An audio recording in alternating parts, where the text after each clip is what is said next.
Hey, YouTubers, Tazman here, bringing you another episode of Tazman's AI Dungeon. I don't think I've said from the ground up or anything like that. So before I get started with anything else, there's a lot of exciting stuff going on with AI Dungeon. I just wanted to quickly go over my comments. Um, I usually like to do that.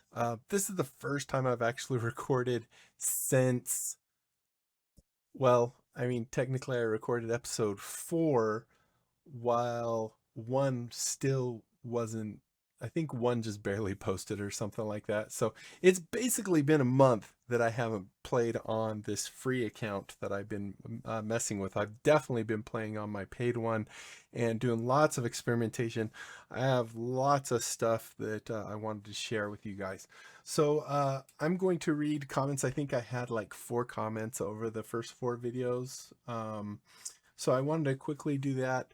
Um, a lot of these names are like extremely hard for me to say, so I apologize for that up front. On video 1, a Rogelio Largo 5341 said thanks for the vid. So you're welcome. I'm glad you enjoy it. Then on episode 3, I had someone say, man, let's play AI dungeon game. I'm thinking maybe that's saying that they want me to do the Twitch thing or the YouTube streaming thing where we play together and see where our story takes us. I'm totally up for that. And then they actually replied, I said, have you played yet? Do you have a favorite scenario? And they answered saying, Tasman, I have, and my fave, two hero or villain. So maybe that's a scenario called two hero or villain or something, or maybe where you change or something. Then I have one that looks like it's just a bunch of, I would say Russian letters maybe. So I can't even begin to pronounce it. Uh, they actually have some pretty good information that they were sharing. Said, once I start using third person toggle, I never go back to second person. Muse model seems very uncooperative with third person. Um, and I said, that's good to know.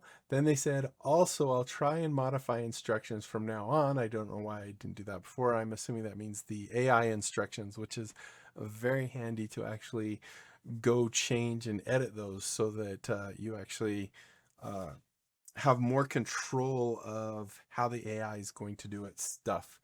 So that was that one, also on episode 3. And then finally on episode 4, that same person, I think I think they're telling me maybe it's about one of their characters that they generated or something like that.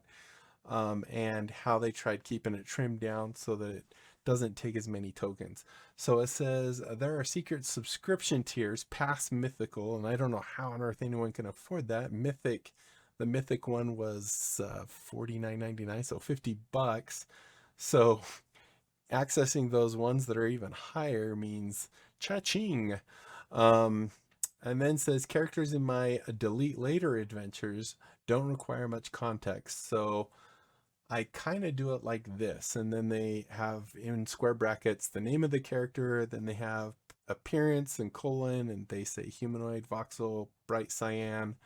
Then they have S with a colon for sex, is male, and then traits. So it looks like they do that. It says this makes it 20 to 30 tokens on average, but I'm yet to find a superior method. So the way the information passed the AI is completely open. I mean, there's not really a thing that the AI understands this better or what. It all has to do with those tokens. And I have figured out some more stuff about tokens, and I will share that with you. Um, so the other thing I want to talk about really quick before I forget, if any of you guys have an adventure you really like, you know, I'd love to get your input on it. Send me the link to it. So I can try it out. Or if you have one that you're really proud of how it went and how the story progressed and all that stuff, and you want to either publish it or make it unlisted, you can send me the unlisted link either through a Discord DM, or you can just go into my Discord and put it in the general. I'll if I remember, I'll make a special spot for AI dungeon in there. But anyway, that is, I'd love to read your things. If you make your own adventures or scenarios and you want me to give them a test, I'm more than happy to do that. I have been pretty darn addicted to this thing. I mean, I've been using it so much because it's just amazing how it just comes up with things on the fly, and just the ideas. It really kind of gives me the same sense that I do when I'm at the table playing Dungeons and Dragons, minus of course dice roll. But as I mentioned also, the developers, what is it called? Latitude.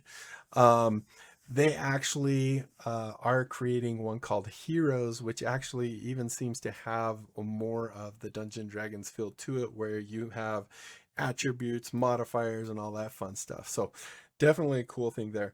One other thing I wanted to point out is in my first episode or second episode, in the first 4 episodes, I pointed out that in the little banner that pops up here, the bottom one said go to the guidebook. This only holds 4 things, so if I move over 4 things, you'll see this used to be the very top, and now it's the last one, as you can see here. This is now the first one. So inside settings, there's actually a view guidebook in there, but you can also just scroll all the way to the bottom right here, and there's a guidebook link right there. Just so you know where that guidebook is. It's very handy to actually know about. So big news that kind of proves that these guys are constantly working on this thing. They have actually added 3 new AI engines. And so the old one was called Gauntlet. So enter the Gauntlet. And, this is where they were talking about their different models and stuff. Well, they've added, I guess I call them engines, they're models. They've added 3 new ones, and they've added one of those 3 to the free tier. So if we go under premium here and scroll down, you'll see it used to say 3, now you have 4. So this technically isn't a model. This is what switches between the other models. But Muse here is the new model. And then Wayfarer, Small, and Madness are the ones that have always been there for the free account. So now the dynamic small will actually switch between these 3, trying to give you the best story it can. And then up to, say, the legend here, you can actually see it now has 14. It has 2 additional ones. I believe one is called the Harbinger right there, and the other one is this Deep Seek. Plus, of course, it also has the Muse one as well. So that means your dynamic large is going to switch between all of these, just giving you even a better story. So really cool there. So that's that. We have so much to go over. So many cool things that I've been finding and stuff. Hopefully I remembered all. So we're gonna just jump. I think if we jump into this one, we might be able to see it the best. So we're gonna jump into the She Slaps You. You can see I generated my own AI image based off of the description they gave of Chelsea. By the way, I gotta give creds to the person that developed this. As you can see, this Philaina. I'm assuming it might be a girl. I don't know. But there are so many of their scenarios that they've generated, and they're constantly generating them. So there's the She Slaps You, which is their most popular one. I've actually played, I find myself where I'm playing something and I'm like, that was a pretty cool one. And then I find out, oh, that was actually this person. I've played, let's see, which ones have I played? Did I do new? Yes, I did. I've played this Evil Sister's Diary. I think I've done Phantom Kisser, which was interesting. In fact, that's on my other one, and it's still going, and it's really kind of interesting. I've done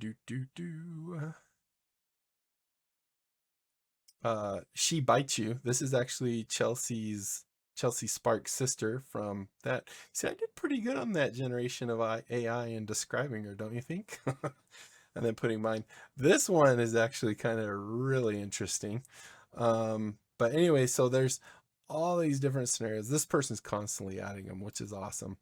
You should definitely check them out. All right, so let's go back in here. I just got a little bit sidetracked. So one thing I figured out, or I've found some information on, is tokens. Before I was like, I don't understand how tokens. Some of them are like two characters long. Great, I don't have a token there. So let's go ahead and just hit continue real quick so that it generates the view context area.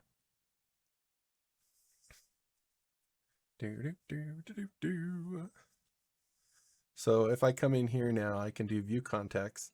And so as we've pointed out before, how this all works, this little tiny is the part that it sends back. This is the adventure, the memories, and everything else. And when we looked at ours, we were seeing that, dude, we are losing tons upon tons of memories. So as you can see, these are forgotten memories, all this stuff right here.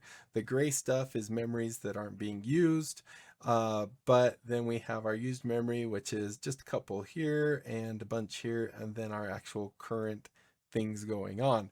If we go look at those, we're going to go look at the tokens now real quick and set it to token mode. So what I found out is a token is something that the AI actually understands.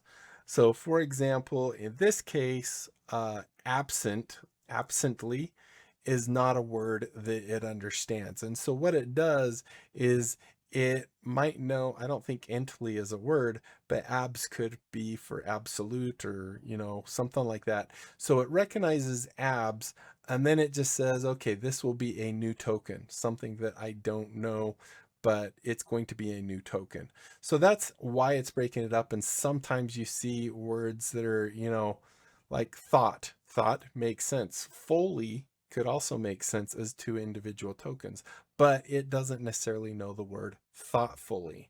So sometimes when you come across some of these things, if you really want to, optimize how many tokens are being sent because you're only given so many, you can kind of come in here and look at things that, I don't see any that's going to be a really good example for me.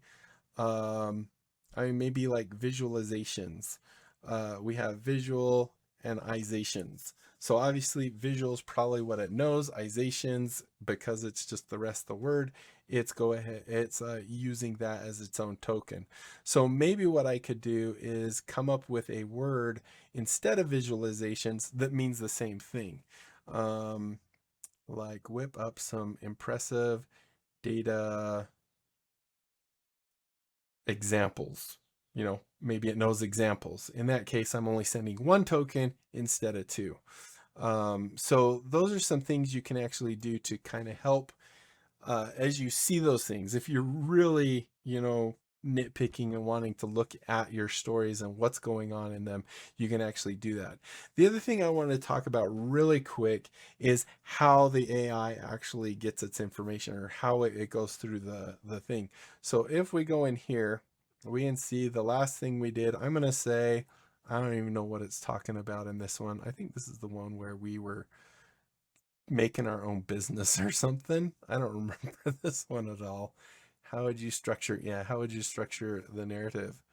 And I'm just going to come in here and I'm going to say, very well, just so I have something to look at. Very, well, which they're going to look at me like I'm an idiot or something. So we'll go ahead and let that generate, and then we're going to kind of look at what it is. So the way the AI is sent its information, when it's sent, it gets this AI instructions first. So you kind of want to, I mean, this is sent every single time, and this tells the AI how it needs to process, what it needs to, be mindful of and stuff like that. That's why we stuck in this little guy right here that says, the story doesn't need to be back action. There's no reason for that. You can have lulls where you can, and this is what we added, so you can actually generate your own story. Another one that I found that actually seems to work pretty well is it seems like when you meet new characters in a story, it always seems to, and this person's name is Ivy. And then later on, maybe you meet another Ivy or something like that, because this first Ivy, who might be, you've saved somewhere or you remember her, AI's forgotten, and now you've met another person named Ivy, and it doesn't know the difference between both. So one of the things I've added also in here, and you kind of want to be as frugal as you can be, because this is going to be passed every time, is going to count towards your tokens. So this might be something you actually go look at the tokens being passed and see if there's anything you can change to make it be less tokens if it doesn't know specific words. So one thing I've added that seems, and this is big by the way, that seems to actually be kind of helpful is I've added a second one, and I pulled it up in my other window off of the paid one that I'm doing. So I have just another little dash like that. And I said, when new characters are introduced into the story, give a brief description of them, including hair color and style, eye color, a unique attribute, age, and also generate a first and last name. And so far, it's actually done a pretty good job of that, where, it gets most of that stuff all for me every time. That way, if I want to generate it as a story card, I have some stuff to start with. And we're going to be talking about story cards in just a moment, because they are super powerful. However, one thing to keep in mind where I'm saying that, this is always passed to the AI, plot essentials is always passed to the AI. Then it's usually your story, and then towards the end it will actually pass the author's note, and I think it might be the story summary. I don't remember exactly which one's first, but the story summary and the author's note are usually passed towards the end of the stuff. Now, when you're actually generating information, say in a story card or in your plot essentials and stuff, usually it favors more the beginning and the end, and less favor towards anything in the center. And that's something to keep track of with your story cards as well. But another thing about story cards is, as we've shown, you have X amount of space that you can send your tokens and all that.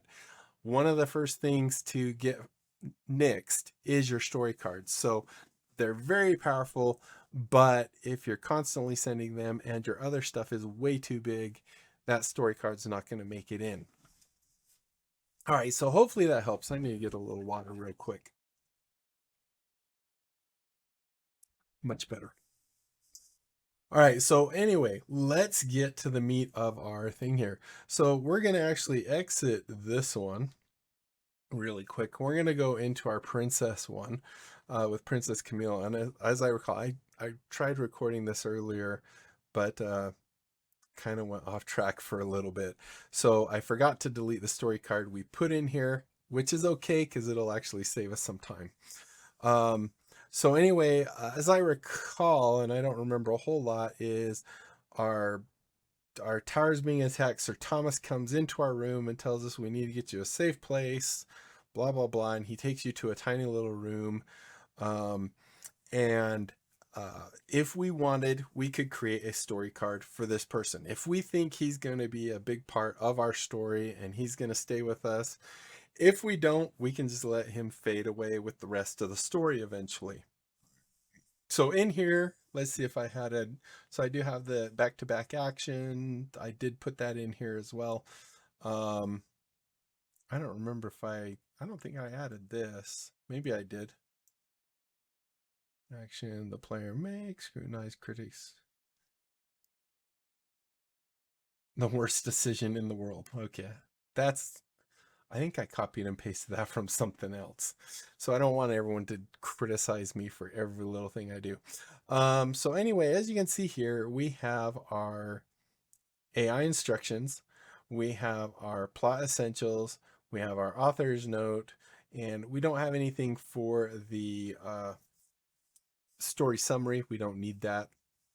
We're not adding that specifically ourselves, but I also remember I haven't figured out exactly, and I be honest, I haven't looked into way too much, is how to make it talk more Shakespearean. So I'm still looking into that. But if we go look, I just want to show you real quick.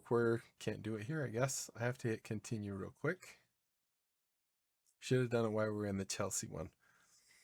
So we're going to note what the story is actually saying at this very end. We're at 20 minutes, but I really want to get a little further. So this might go maybe a little bit long, quite a bit longer than normal. I don't know. So now we have generated some new stuff. We'll be able to look at the context. So if we go to details, as you can see, we have our story. And in this case, we have everything. This is super new. I think we only had like 6 to 8 actions. So everything is good here. We're not even using any memories.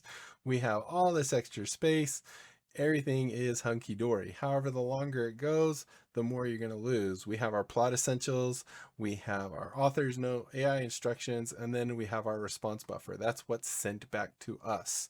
If we click on this bottom, the view complete text, we can actually see kind of what I was talking about of what is actually being passed to the AI itself.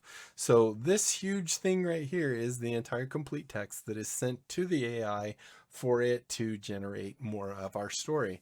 So as you can see, this is clearly our AI instructions.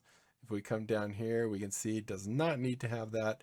Then after that, we have our plot essentials. And then after that, we have our recent story. So this is, right now, it's got basically the very beginning, and it's pretty much the whole story because it can have that at the moment. Then down here after that, we have our author's note. I didn't read this, I should have. Sound of battle. Let's see, is that what this one is? He knows, clinking, blah blah blah. So here's the last chunk, I believe, that was just sent or sent back to us. Actually, this is sent to that because we just hit continue. It's actually sending the previous paragraph. So that is basically what is being sent to it. If we come up here, I believe this is where we're going to see exactly what we were just reading. See nails before you have your door clanking, Sir Thomas raises.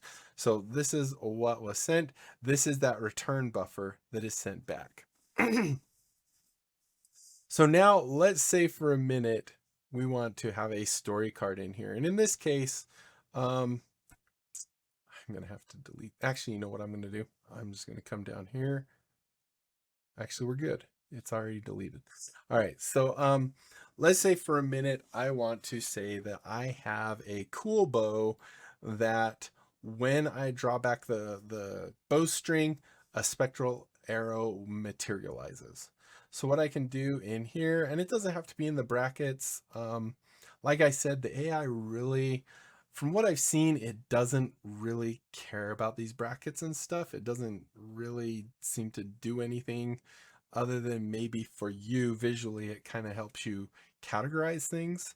But let's go ahead. We're going to hit a comma here and say, you have a bow that when you draw the string back, and you have to spell right. I'm really bad at spelling too, by the way. STRING,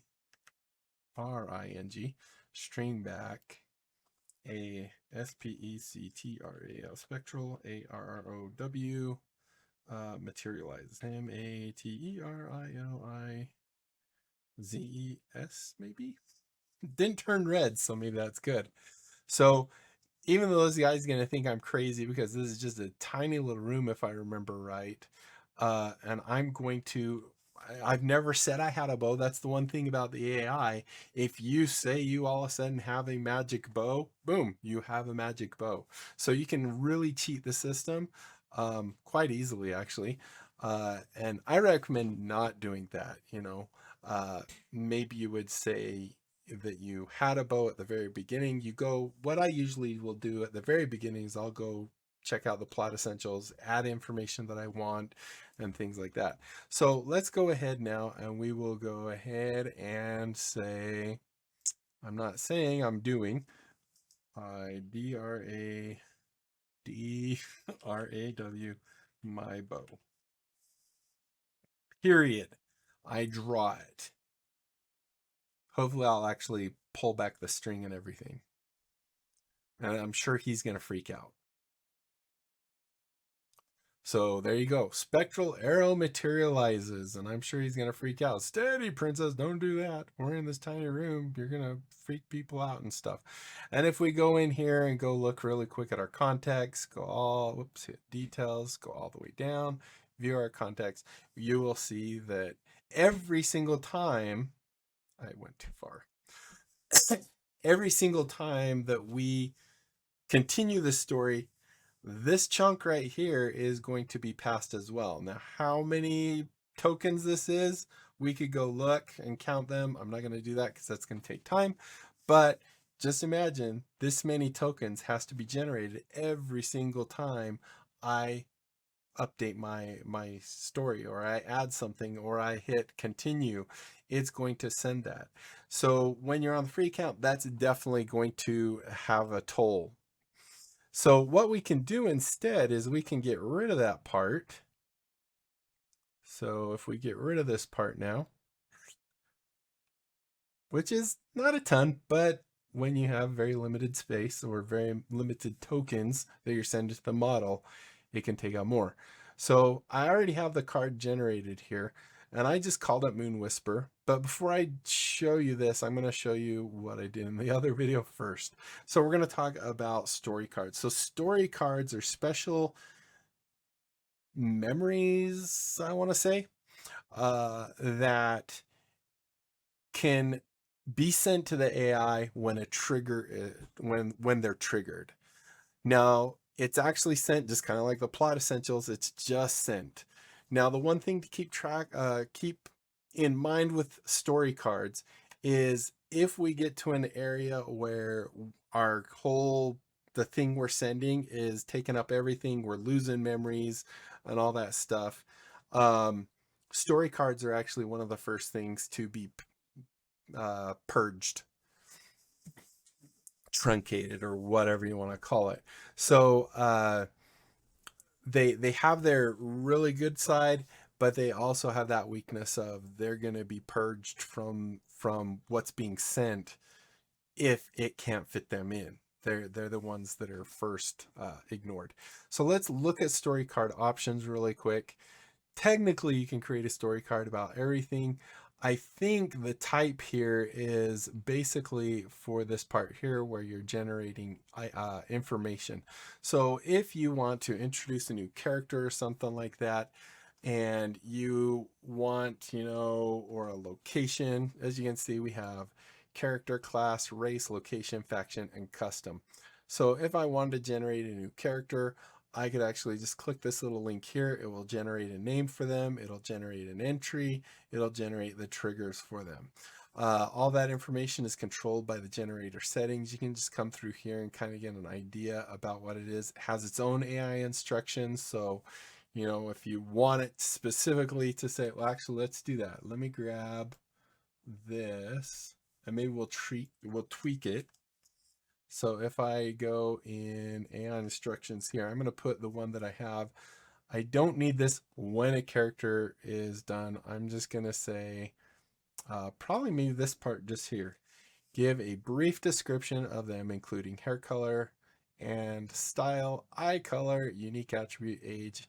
Also generate them a first and last name. So hopefully that will work right. And then of course, if there's story information for the AI for the card, you can do that. And then there's these options up here.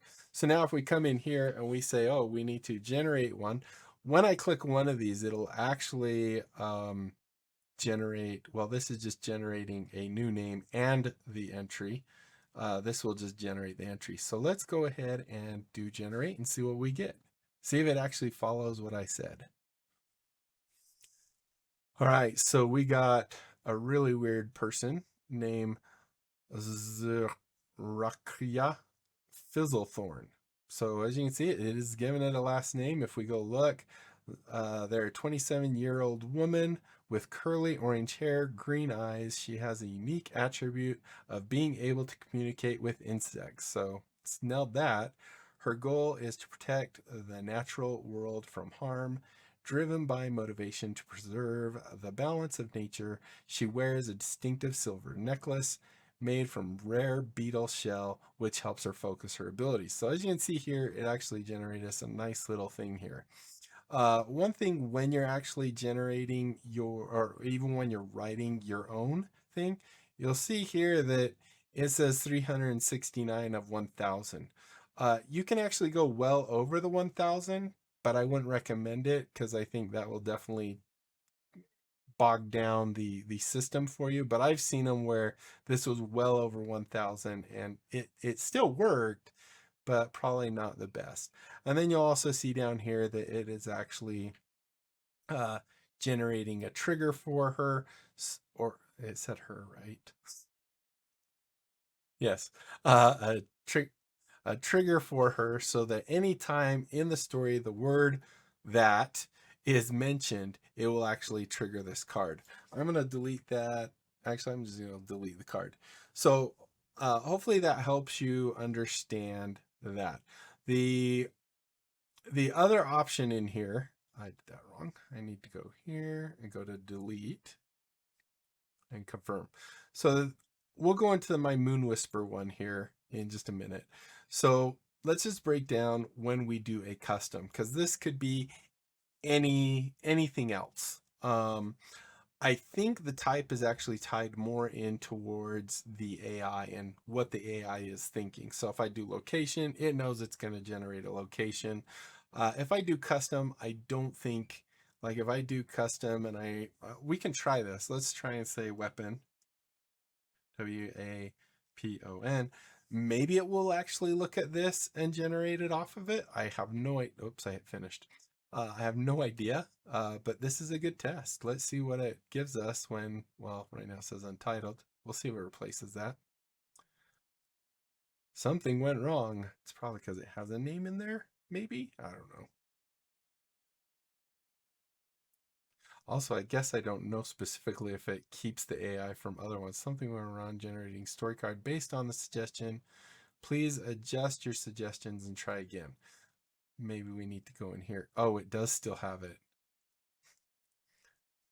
So I didn't know that it would actually keep. That's kind of annoying. I wish that would actually be just to the original story card. All right, so let's do this. So maybe because a weapon uh, can't have an age. Actually, it did do it. It actually looked at it, said it's a weapon, short sword. That's actually pretty impressive. I didn't know it would do that. So you can see it's called Glint Blade. So anyway, what you can do in here is you can do anything. So you have custom. This is what type it is, as you can see right here. Enter a custom type. This is the name. The important things to note here is that the name, everything in here is not passed to the AI except for this. And so it's important that, you don't say, like, if this is a person, say something like she in here, because it doesn't link that with the actual name of anything. It just simply passes she. So then the AI gets this little paragraph saying, she has eyes, blah, blah, blah. And it has no idea who she is. So it's really good, at least maybe once or twice somewhere within the thing, to add the actual name.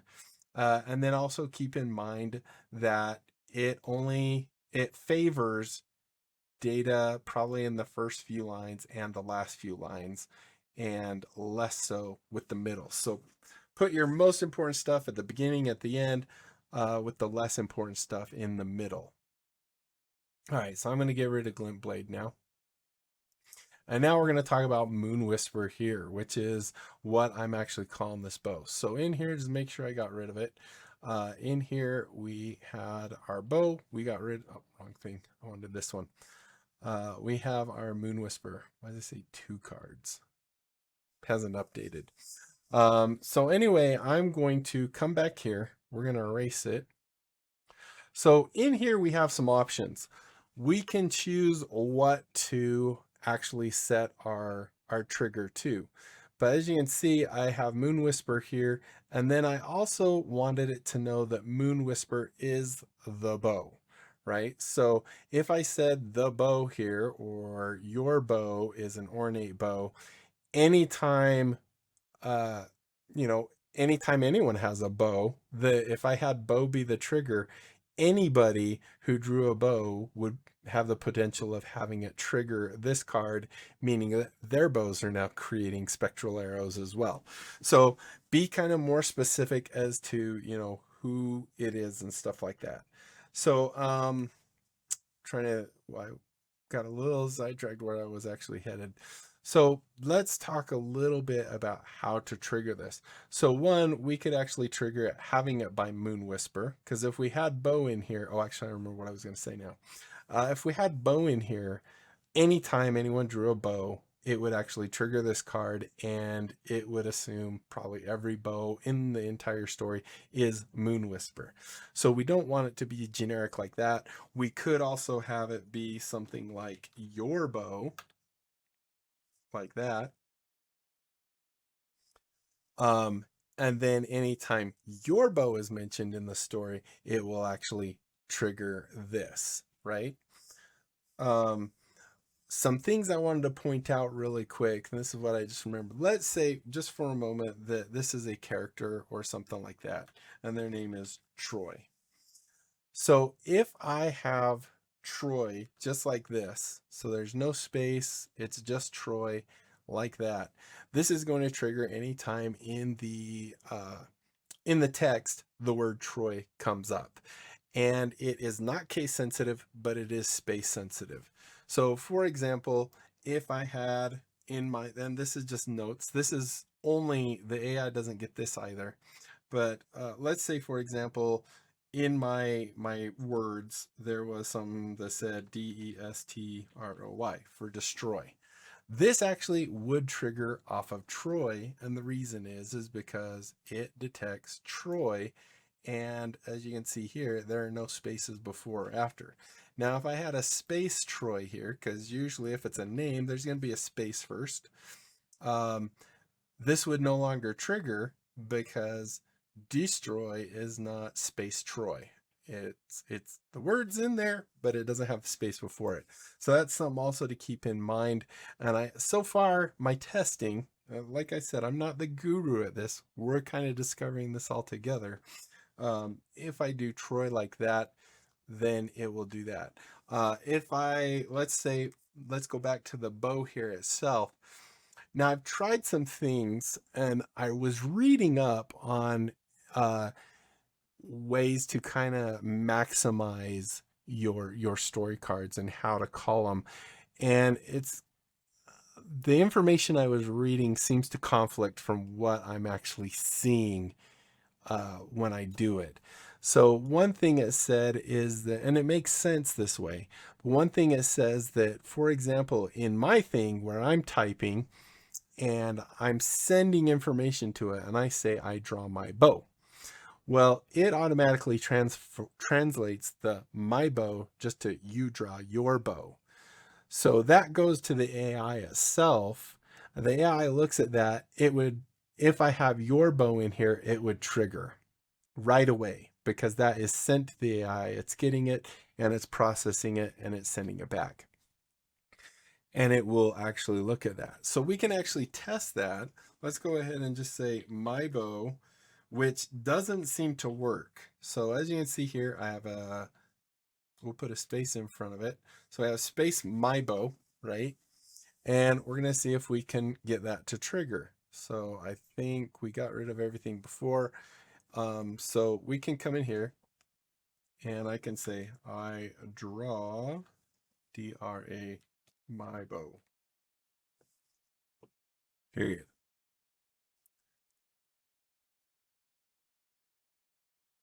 Now, of course, he's going to freak out because we're in the small room and we shouldn't have it.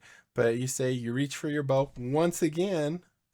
Wait, but your hands find empty air. You realize with the sync card, you left your weapons in your bedchamber. Okay, so in this case, it's not even letting us draw it. Let's retry and see if it lets us draw it. Your fingers find the familiar shape of your recurve bow. So as you can see, this is just a regular. You pull it out from where it was hidden beneath the bedding. The bowstring thrums with tension as you nock an arrow. See, I'm actually knocking an arrow. If we go in here and do view context, you'll actually see we have all our different things, but it's not triggering any kind of story card. So as far as the thing says here, I drew a bow. It's just a regular bow. So from what I found, it's actually, I think before it's sent to the AI, it's translating the your bow or the my bow into your bow and then sending it. And therefore this isn't triggering. So let's go ahead and change this now to your bow. So now if I change it to your bow and I go in here and say take a turn and say I draw my bow like that.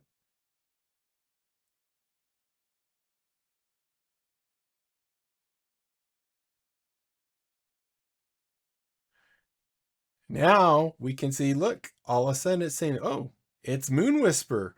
You're drawing back the bowstring and a spectral arrow materializes.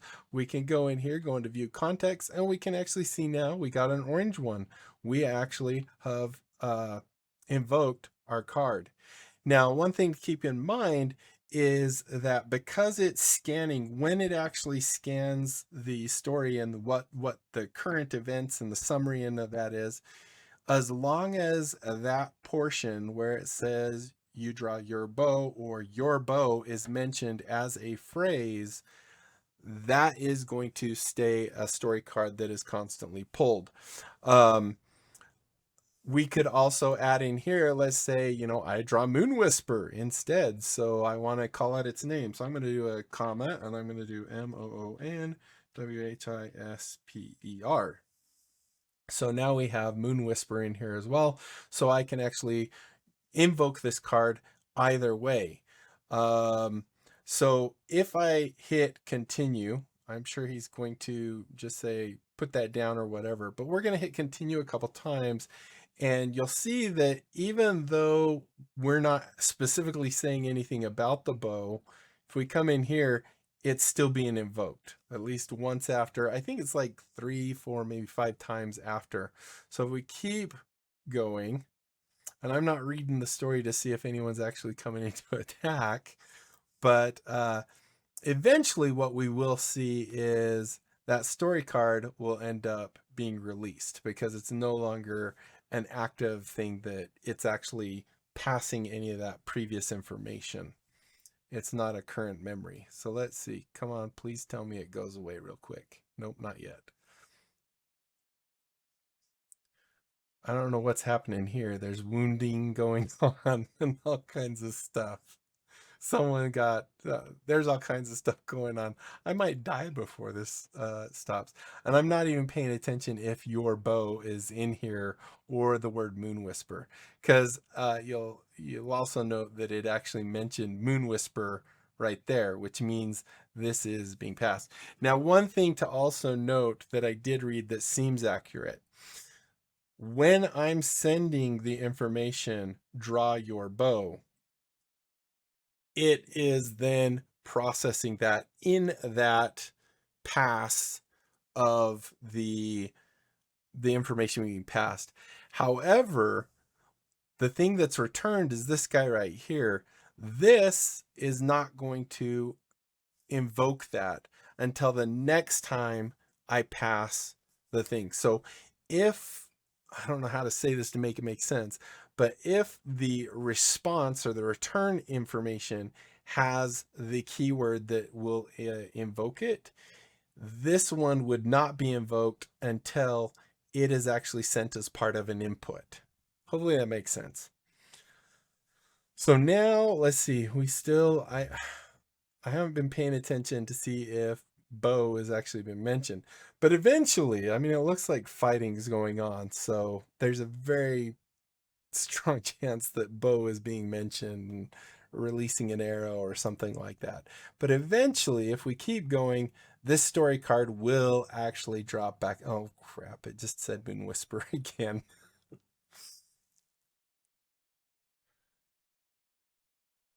So that means we're going to have at least for another long amount of time. So as you see, we're starting to fill up our whole story that's coming, but it is still invoking that. So eventually what will happen is it will stop mentioning your bow, or having that be part of the thing that's being passed constantly. And it will then forget about Moon Whisper, or the word your bow, and no longer passing that information into the story. I wanted to show you another cool thing that I kind of found, but we're at 45 minutes, which is way longer than I wanted to be. Um, yeah. So I think we're going to go ahead and end it here. Hopefully that made sense to you. Like I said, if you guys have scenarios that you're writing yourself and you want me to check them out, I'm more than happy to do it. I've been so addicted to this thing. Just if you don't want other people to see it, you can DM me through Discord. The link to it, if you publish it, or if you have it unlisted and you don't care about my other followers also doing it so they can give you input, then you just mark it unlisted and put that in my Discord in the chat. If you find stories you really like, let me know. That'd be awesome too. If you want to read any of the stories I've been doing, um, let me know that too. I'll send you some links, because I think some of the stories are pretty darn entertaining. The one thing you will notice is that you do get in these repetition things, and we're gonna cover that too, on how to kind of phase that stuff out, and how that stuff might be kind of hinting you that you need a story card. Hopefully I'll cover that in the next episode. So anyway, thank you guys so much for watching. I think I already said this. I did, didn't I? So let's just say, tell other people on my channel. Check it out. If they like what they see, they can sub. We grow the channel. And that is it, my friends. Until next time, I'll be seeing you later. Bye.